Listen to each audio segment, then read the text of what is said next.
falar. Eu estou com André Bona, educador financeiro. Tudo bem, André? Beleza, é um prazer aqui estar com vocês aqui para bater um papo. Legal, André.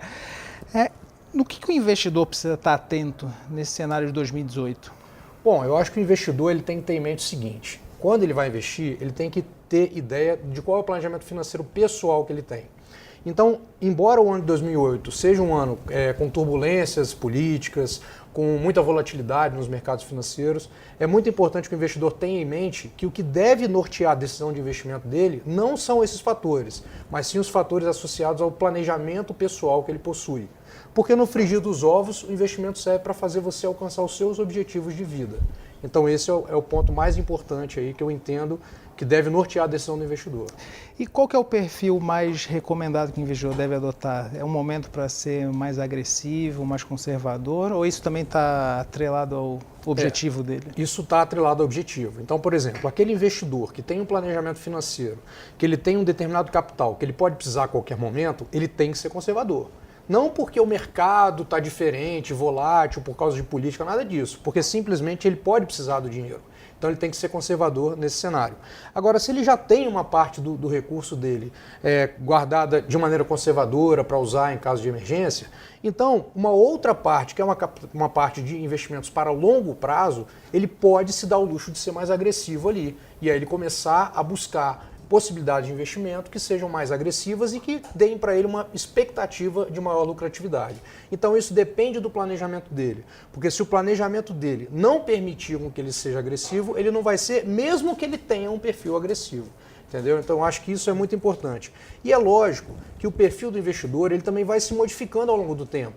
Por quê? Porque, primeiro, o planejamento dele vai se modificando e, segundo, porque na medida em que ele vai tendo mais informações sobre o mercado financeiro, vai conhecendo mais os investimentos, vai ficando mais informado sobre a dinâmica do cenário econômico e tudo mais, isso permite com que ele se sinta confortável para ser mais agressivo. Naquele momento ele nem vai ser mais agressivo, porque na verdade ele já tem o conhecimento. Então, ao longo do tempo, o perfil do investidor também vai se modificar de acordo com a maturidade que ele vai tendo no mercado financeiro. Entendi.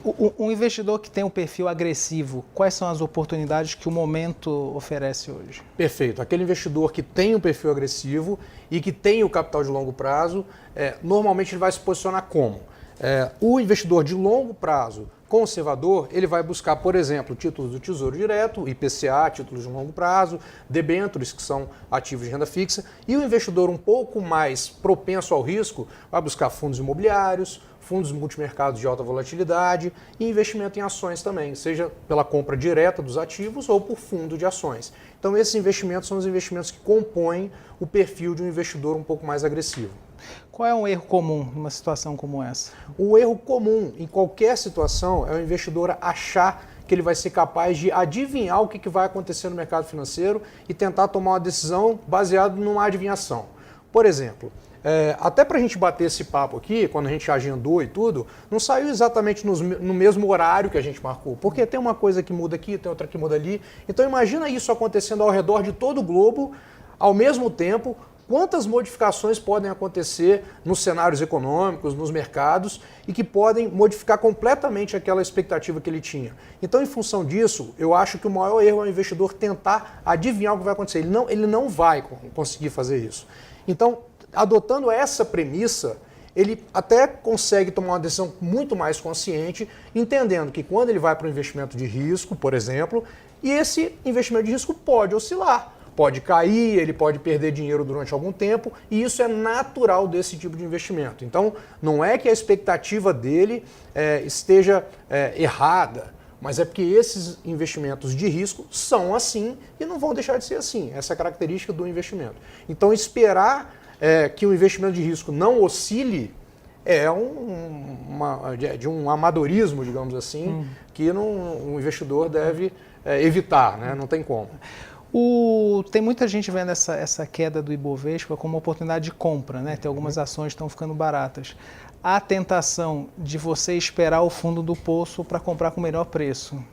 Isso é um erro? Qual que é a posição que você adota? Assim, se eu pudesse saber de antemão qual é o fundo do poço e qual é o momento de alta, então seria muito fácil, né? Então eu ia escolher sempre o fundo do poço e sempre vendendo. E aí eu faria essas trocas de posição. Porém, como isso não é possível, então toda vez que o investidor tem motivos para escolher, eu escolho essa empresa, por exemplo, porque ela é bem gerida, dá resultado, quando ele opta por um motivo fundamentalista de decisão, então às vezes ele compra no preço e se ela está mais barata ele pode falar, pô, se eu comprava nesse preço, as condições não mudaram, só o preço caiu, então é uma oportunidade de eu comprar mais. Isso é o investidor que utiliza os fundamentos para tomar decisão. Porém, já aqueles investidores que são mais, digamos assim, mais ativos no mercado, que têm um perfil de risco ainda maior, que fazem compras e vendas tentando achar os momentos, que são aqueles que utilizam muitas vezes gráficos para tomar decisão, nesse caso, eles respeitam outras regras, como regras de suportes, resistências, tentando identificar momentos de reversão para poder tomar decisão. Então, para o investidor que toma decisão por fundamentos, eu entendo que essas quedas são maravilhosas, são grandes oportunidades para poder escolher ativos que estejam em liquidação e as compras aí. Tá certo, André. Bom, a partir de semana que vem a gente vai ter uma outra conversa com o André e ele vai poder responder a perguntas que vocês enviarem. André, muito obrigado. Eu que agradeço, valeu, estou à disposição de vocês, foi um prazer.